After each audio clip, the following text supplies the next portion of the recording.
Good morning and good evening. Today we're talking to Aki from DLC. This conversation is brought to you by Stacks Ventures. If you're an investor, please message DLC for a demo day invite. Links to Twitter and website are in the description below. The link is building the bridge that lets $1 trillion of Bitcoin be used for DeFi with no custodian risk. Stacks can read Bitcoin, but can't trigger Bitcoin transactions. DLC is creating a solution to address this. Aki, how are you doing today, my friend? Hey, great. Thanks for having me on. Thanks for being here. Tell us more about DLC and the problem that you're solving.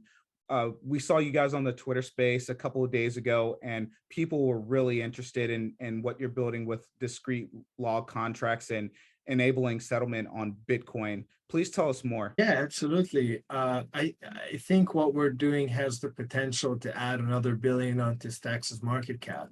It's very broadly applicable.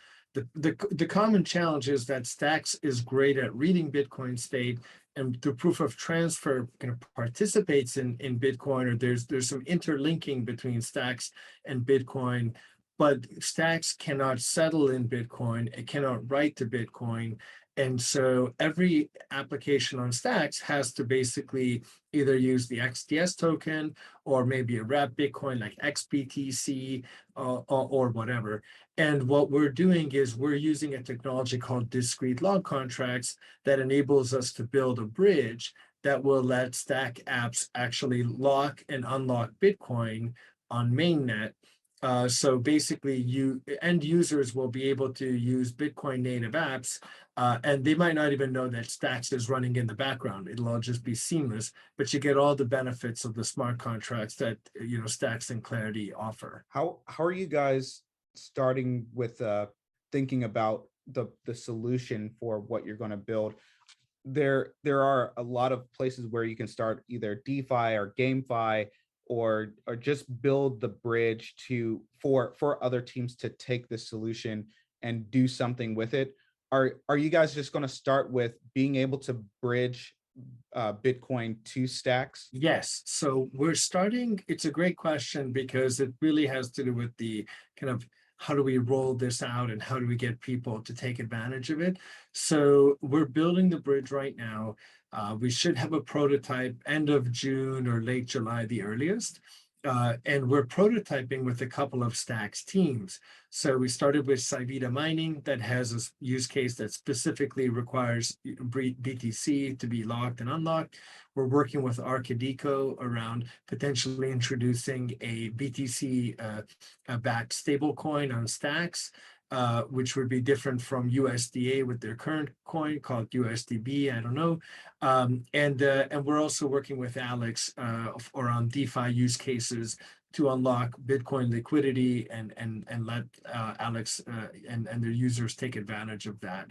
So there's a couple of examples. We're exploring some DAO use cases as well. But essentially, the idea would be to test out the bridge with some of these partners and then get to a point where anyone can just, fork it or use the repo, use the instructions, and basically build the bridge into their own application. Can you give us the one-on-one level of discrete log contracts and what it is and how do people use it today? Yes, yeah, it's a technology. DLCs or technology developed a few years ago at MIT by Taj Durda, who then went on to co-author the Lightning Network. So it's a cryptographic, approach. It's actually not a protocol. It's not code. It's basically a way to have two or more parties, have essentially like a multi-sig, two of three multi-sig relationship where there is an independent oracle as one of the signers. And all that DLCs require is a hash address. So every party needs an address. So it will work for Bitcoin, it will work for anything else, but Bitcoin happens to, be the one where it adds more value. And essentially the oracle just signs or signs or pre-publishes transactions between the parties and or signatures. And then as time goes on and the actual outcome is known, the oracle signs one signature, attests to one signature, and then the winning party can retrieve the value. So both parties post collateral, the oracle creates a bunch of signatures, the oracle listens for the outcome, and it could be one or multiple oracles, but the oracle there listens for the outcome, and whatever happens, when that is known, the oracle attests to the correct winning outcome, and then the parties can go and retrieve that token, so or that value. So it's really a very simple way to lock up an escrow contract, where the escrow is essentially governed by an oracle. And so, what are the oracles? What can the oracles do? Well, they can listen to data feeds, like a price feed. So we started working with Chainlink. They have a lot of price feeds and also non-financial data. So we can use the price feed to unlock. So for example, if we make a bet that Bitcoin price will be XYZ in the future, the oracle can listen to the Bitcoin price feed and determine what happened, and do take action that way, or unlock action that way. Or the oracle can listen to a programmed event, so smart contract event. So if you have a clarity contract that where something happens, then based on the outcome of that can trigger an oracle attestation or unlock, essentially, and then that unlocks it. So it's a way for people to lock up value in escrow and then unlock it selectively based on a future outcome, which then is pretty foundational. It enables a whole lot of use cases, and it's all trustless and non-custodial, because there isn't a custodian used. It's just the two parties and the oracle. During the Twitter space, I pinned the tweet from Mackie where he shared the link to the market for smart contracts is hundreds of trillions, and it shows the staggering amount of value between gold, stock market, global real estate, and then derivatives. And I just thought that was a really great chart to see the amount of value that could flow into crypto, and oracles could use where derivatives and real estate, you can apply this tech to many use cases for DLCs. Yeah, it's a huge space because essentially, and this might be an oversimplification, but Bitcoin came out, it was great, but then people wanted to do more advanced things. So then Ethereum was created and people started doing things on ETH. But we have this kind of divergence between Bitcoin as a store of value, Bitcoin as a currency or money that is used now by governments as well in some places. And so we have the value and the liquidity there, and the users. But as soon as you start to get into smart contracts, it just is not even thought of by many people as smart contractable. And so bridging that gap on any level is absolutely huge. And we started, I mean, we'll get into this probably more, but we started at Stacks because we think Stacks is the best position to take advantage of that unlock. But it really will spread from there. And I have conversations daily with different people with different philosophical perspectives around Bitcoin and ETH and whatever else is going to be out there.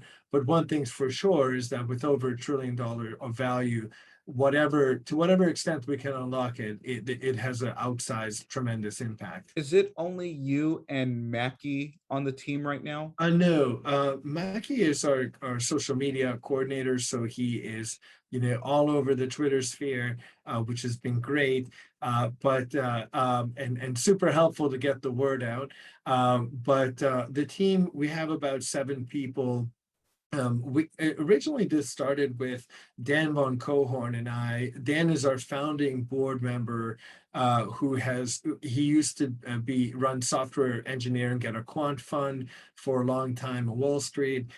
Then he became a VC and an entrepreneur. He's built over 15 companies. We're in his 16th company he's helping build. He founded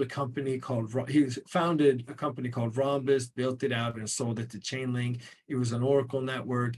and just he got really excited about DLCs, and so wanted to help us build this out the right way so that it's essentially more what we build ends up being a good long-term fit for the ecosystem. So Dan is our board member, kind of more from an advisory, architecture, governance angle. Then we've got my co-founder Jesse Eisenberg, or CTO. He's a native Californian who lives in Budapest, has been in Budapest for 5 years. I was born in Hungary, so we met through startup people that way. And then Jesse's got a small team in Hungary, a couple of engineers, and we'll be adding more. Obviously I'm biased, but Hungarians, great engineers, great, work very hard, very smart people, and fun to work with. So build in Hungary. And then I'm in New York, I'm in Brooklyn, and we also have Matt Bombard, our business analyst here. He's in Jersey, but he's still cool, and we comes over to Brooklyn sometimes, and so he was a tech audit guy at Goldman Sachs for a couple of years, and so he's seen these systems, and he sees the potential of what we're building. So it's kind of our motley crew. We just started a few months ago, really, so we're just getting started. My last company, which I can elaborate more on, last company grew to 50 people over a couple of years. I think we're in a good spot now, but we're going to be adding folks. So we're going to be actively hiring engineers, DevOps, content marketing, you name it. So I think over the coming months, the team will get even bigger. Yeah, and I guess being from Jersey and Brooklyn, there are some rivalries, right? Yeah, I probably are. I'm like the least sports, fluent person in the world. Sometimes I feel like that. So sports rivalries probably exist. I can't, detect them. I've lived in 14 cities in my life on 3 continents, and my brother's in Asia, so we go there a lot. So I almost want to even count that too. I've got a 10-year Chinese visa, so I've been in different places, but yeah. But let's just put it this way: I'll gladly go out to Jersey, but I prefer if Matt, comes to Brooklyn and we build it out here. Some of those conversations that you're having at a philosophical level, but also at a practical level. I bet you I know some of the people you're having this conversation with around making Bitcoin more productive and some of the future opportunities that you see with stacks. Yeah, so it's quite interesting because being new to this ecosystem, I'm learning different philosophies, and I think the philosophy of why and what's going to happen and how do we, predict the future by building it. I think that's so important. But just I've just had such a range of conversations even this week that I'm realizing that sometimes people seem to be very, wedded to a particular view of the future, and the reality is nobody knows what's going to happen. That's my view. So some people are Bitcoin maxis and they think that ETH will like somehow go away or turn around or get absorbed into Lightning or whatever. I don't. I think that that's a bit narrow, but who knows? That could happen. Some people say Bitcoin is dead or Bitcoin is some old thing that because it's a couple of years old. I think that's also not so realistic. I think we're going to see a lot of evolution and a lot of change, and really what we're going to look for is what's the value that is created for users. And it's one thing when crypto people or self-taught crypto people like myself who are just kind of learning pieces of it, it's one thing when we use something, but it's bigger when it crosses the chasm and gets out into the world. And whatever applications are going to cross that chasm, even if they're NFTs, which I never anticipated will get so big, but it did. So whatever gets out into the world, that's going to drive adoption and use, and of course, financial value and transactions. So we really just need to keep an open mind about the future direction. That said, Stacks seems to be a really great place to build it because it feels like Stacks is at the intersection of smart contracts and Bitcoin more so than any other network. or rather, there are probably other networks, and I've seen a couple that try to do the same, but Stacks is the most developed and the most, thoughtfully designed of all of them, in my view too. So we've had a great reception here. A lot of teams very open to experimenting, and of course, we're solving a problem that hopefully we can deliver all of the parts of the solution that we think we can build. But the impact is tremendous. So Stacks, for this type of project, Stacks has been a really great place to get rolling. And as we mature, we're going to also work with other networks and look at other places. We're building an ETH adapter as well, in partnership with Chainlink. So there are multiple heads to the Hydra, but it really, the goal is just to make everything interoperable and really enhance Bitcoin's DeFi capabilities. So the more we can do that, I think the better. Again, we're all early, right? We always think, oh man, we missed the boat, but this stuff is so early. One of the conversations that I see that's more comfortable at this point in the evolution of crypto is a lot of people, even though they may be building on one chain, they are thinking about interoperability, and they're thinking about how can I partner, especially within Stacks. Stacks is such a warm community that we're always thinking, how can we partner together? Even if there isn't anything there today, we always think about, well, what's the next iteration? Can we partner down the road or collaborate? And then another thing that I'm seeing come into crypto is, even if I build this dApp or protocol on this chain, whether it's Stacks, Ethereum, Avalanche, people are starting to think, well, at some point I want to be multi-chain as well. Yeah, great question. I mean, I see three major buckets of functionality. And I have to say, part of the, maybe it's a good thing, maybe I'll regret these words later, but part of what seems to be easier around building a protocol is, to some extent, we have to make sure the bridge works really well, but it's horizontal, and the actual users are, come up with so many use cases that we can't even imagine, that my colleague Matt is, frantically cataloging all the use cases that we hear, and even use cases that we don't hear that should exist because it exists in traditional finance, like credit default swaps or who knows. But there are countless use cases, and we are at this point running across new ones, several times a week. But they do kind of bucket into three categories.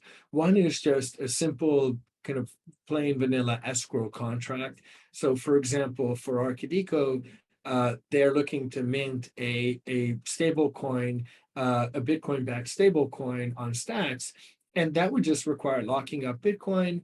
Then you mint the coin on Arcadico, you do whatever, and then you burn the coin to unlock Bitcoin.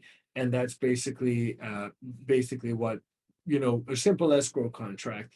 And you can use escrow for, transferring things or buying and selling, or doing trades and settling the trades faster than what traditional finance can do. So there's so many use cases for escrow, but that's kind of the basic foundational piece. And then building on top of that, you have lending, where we're locking the collateral and monitoring the level of collateral as one use case.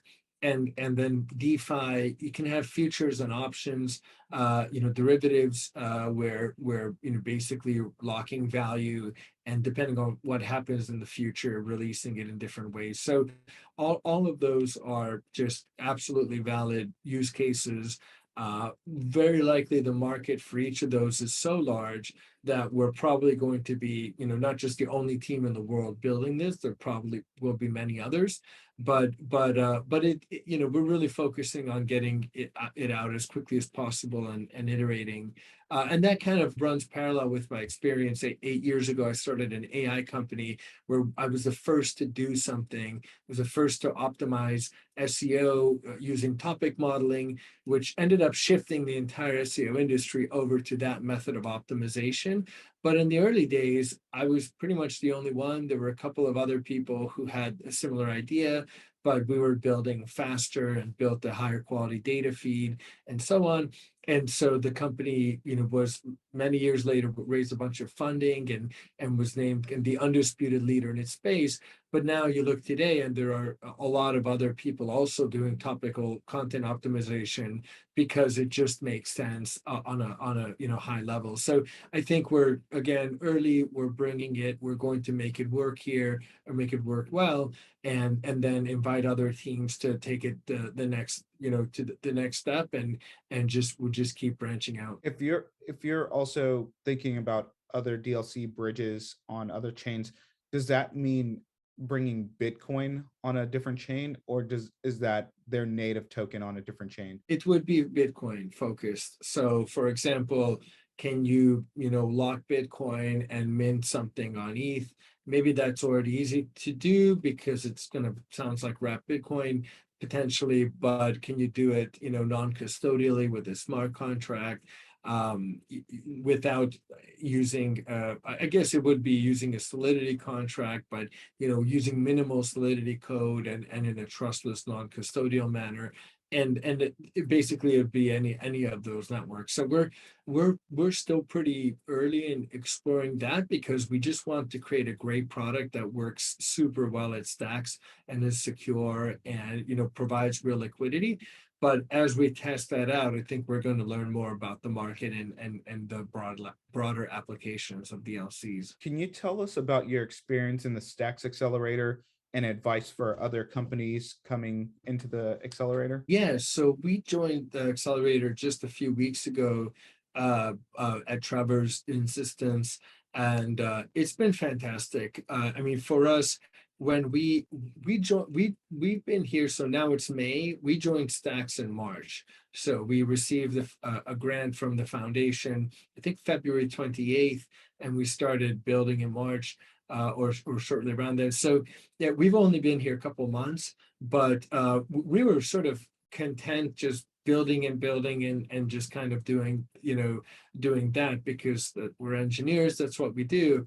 And it really, props to Trevor for basically once he heard the pitch, he's like, wait a moment, you guys are ready to kind of take this bigger and move faster, which I have to admit it's in my DNA anyway. So that resonated with me right off the bat. I love to get out of the building, talk to customers, pitch people, have doors slammed in my face, as he always, happens in sales. But, I just love to get it out, mobilize things and get it moving. So as soon as Trevor said that, I'm like, yeah, that sounds good to us. But within the accelerator, they've really built they've institutionalized it. They've built a process where you start somewhere and they help you a lot, and then you iterate every couple of days or every day. You pitch VCs every day. You get feedback. Sometimes it's short, sometimes it's long, but they make sure that we're actively evolving our pitch on a day-to-day basis, and they're really opening up a lot of opportunities. So they I think they slot in, as far as I can tell, they slot in like 2 or 3 VC funds every week, and come demo day, it'll be probably a couple hundred in a short amount of time. So they're bringing their networks, they're making it happen, and they're pushing us to do more faster, and that's really what we need and what anybody really needs from a coach. What advice would you have for others that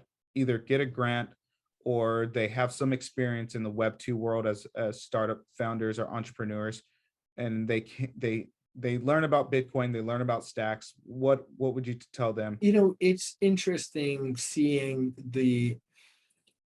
I think Stacks in particular has a lot of engineers, which is excellent. But that is the most important, I would argue, the most important first step in the process is building a great product that actually solves a need in the market.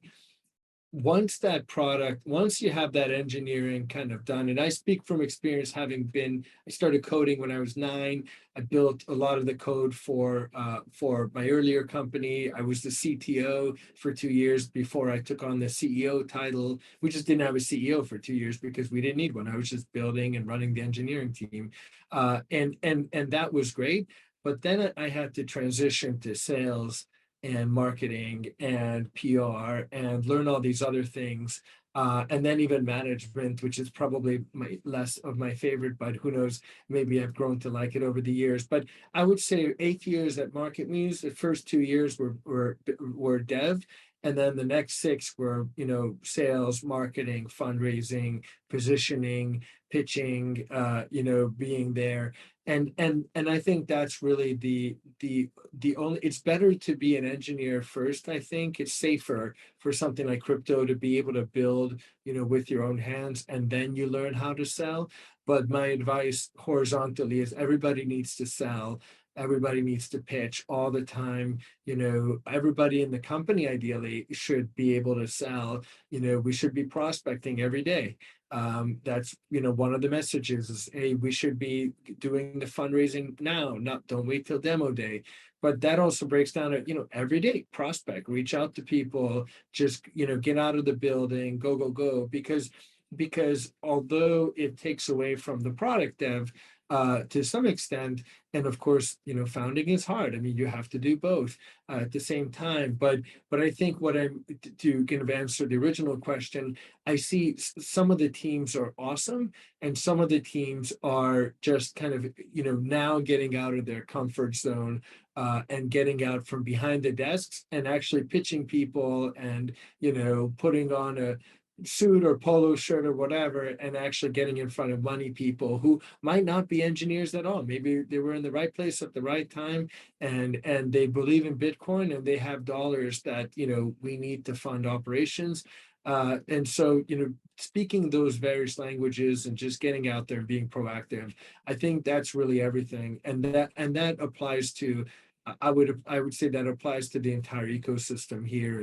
We can't sell too much. We can't have too many leads, and we just have to be aggressive and get out there, and like I said, I think the ecosystem's doing a good job. But we have to, as on the accelerator, everybody consistently one-to-one has to become great at selling, pitching, and value selling essentially. So obviously, now that I've said that, I want to help make that happen. When did you learn about Bitcoin? And obviously, you put a grant request in. So, what advice do you have for others building a multi-chain world here? Okay, two questions. One is my sad sob story of why I'm not a gazillionaire. My story is especially poignant, I think, because I learned about it in 2011. Mount Gox. Just I saw it used, and I had $3,000, and I'm like, I could either put it into this Bitcoin thing, which seems cool, or I could invest it into myself because I'm starting this awesome new AI company, and I should invest into myself. And so I put all 3,000 into myself, and obviously learned a lot through the voyage, but I probably should have put at least $50 into that. So yeah, that I think maybe that's my answer to, there should never be any maximalism on anything, because you never know what's going to happen. And at least I could have put, even just $5 would have been probably, millions today. And then actually, by the time it came to learning about ETH in whatever 2015 or 16, I just didn't have any liquidity because I had put everything there, and again, could have put $50 in. So that's a lesson learned for a lifetime. I think, yeah, multi-chain, we're going to see a lot more evolution on that. Chainlink is coming out with their CCIP solution sometime later this summer, the cross-chain interoperability protocol. There are already various bridges. I think we're going to see a lot more value get created, and it's I wish there was a simple solution and everything would be compatible everywhere, but there are probably going to be some significant engineering trade-offs around, what do we want? Do we want decentralization? Do we want speed? These are essentially polar opposites in some ways. Anything that can do both is going to have some other gaps. So I think we're going to see a lot of different use cases and a lot of different chains supporting a lot of different, essentially these are different operating systems, and we have so many operating systems. I mean, we have a couple of main ones, and then we have some other ones. WhatsApp was built in a completely different for using a completely different operating system, or I should say stack, that than other apps, and because it was really fast. And so there are custom. I'm kind of rambling a bit, but prior to MarketMuse, I was involved in NoSQL kind of movement. I worked at an analytical database that was a NoSQL database, and so you ended up with 120 types of databases and some really unusual ones like Cassandra, which I still don't quite understand, and graph databases and transactional memSQL and analytical, and it just became very diverse. And I think that's what we're going to see with blockchains as well. The tweet that Munib put out about he hasn't been this excited for breakthrough innovation. And I know DLC got a lot of mentions in that tweet about bringing peg in, peg out for Bitcoin, for native Bitcoin. Were when you saw that tweet, what were your thoughts? Really interested to learn more, and I still am. It turns out that's something that Marvin Jansen is building, using threshold signatures or adapters, or which sounds great, but it's quite a ways out. Whatever it is, we'd love to adopt it into the solution we're doing. Sounds like we have a little bit less to build, but our major kind of engineering lift is building a decentralized network of oracles, to do the, because the DLC structure exists, but making the oracle trustless and decentralized is just a key part of that architecture. So that's probably where most of our work is going to be, and whatever enhancements happen to Stacks Core in the meantime, it's going to help. And whatever enhancements are applied to Bitcoin Core, there's a proposal out, BIP 119, check template verify. There's a lot of opinions back and forth. I don't have a strong opinion, but if that is adopted, that's going to make DLCs more powerful. Taproot added Schnorr signatures and PTLCs, which were required essentially to make DLCs operational. So we're just going to see base infrastructure improvements that we will gladly integrate as soon as possible, and play with, even if they're not fully available. But our focus is on serving our customers. Archideco and the users of Archideco, or any kind of Bitcoin. You mentioned Zest. There's also Lava. The users of these systems don't really care if it's Stacks or Schnorr or something else, but they just want it to work, and that's our we're engineering. We're building engineered systems that are going to deliver the value, and that's all we're really focused on. But yeah, excited for whatever the engineering team can come up with. This is super. It just shows that this is a lively ecosystem that's actively being invested into and growing, and I think it's going to just get bigger and bigger over the years. Where can more people find out about DLC? If anyone is interested in writing content, please help Maki and me out. So we're actively looking to find people in that regard. But our Twitter handles the best, DLC_link. Maki has been manning that channel. We also have a website at dlc.link, but right now it's just the sign up page. We're working on more, but we'll eventually have a newsletter, so please sign up there too. But yeah, follow our Twitter handle, and you'll hear the latest.